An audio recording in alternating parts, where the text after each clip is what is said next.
এবার ফিলিস্তিনের যুদ্ধবিধ্বস্ত গাজা উপত্যকা দখলের কথা বলেছেন মার্কিন প্রেসিডেন্ট ডোনাল্ড ট্রাম্প।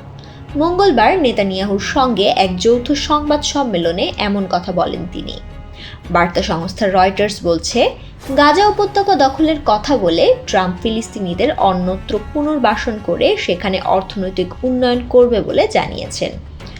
যদি এমনটি ঘটে তাহলে গত কয়েক দশকের মধ্যে ইসরায়েল ফিলিস্তিনি সংঘাত সম্পর্কে যুক্তরাষ্ট্রের যে নীতি রয়েছে তা ভেঙে পড়বে।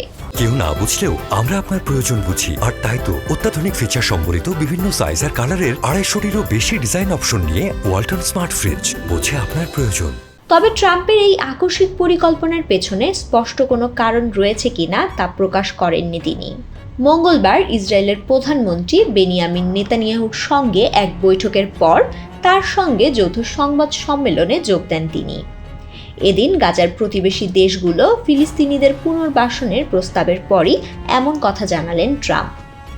তিনি গাজা উপত্যকাকে একটি ধ্বংসস্থল হিসেবে অভিহিত করেছেন। টানা 15 মাস যুদ্ধের পর গাজায় এখন যুদ্ধবিরতি চলছে।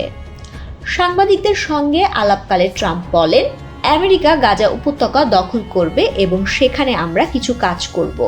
তিনি আরও বলেন, আমরা গাজার মালিক হব এবং উপত্যকাটির আশেপাশে থাকা সমস্ত বিপজ্জনক অবিস্ফোরিত বোমা এবং অন্যান্য অস্ত্র ধ্বংস করব।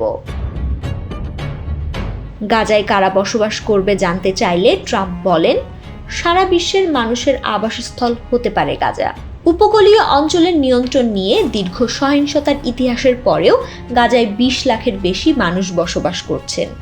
এর মধ্যে কোন অধিকারে যুক্তরাষ্ট্র গাজা দখলে নেবে তার সরাসরি কোনো উত্তর দেননি ট্রাম্প।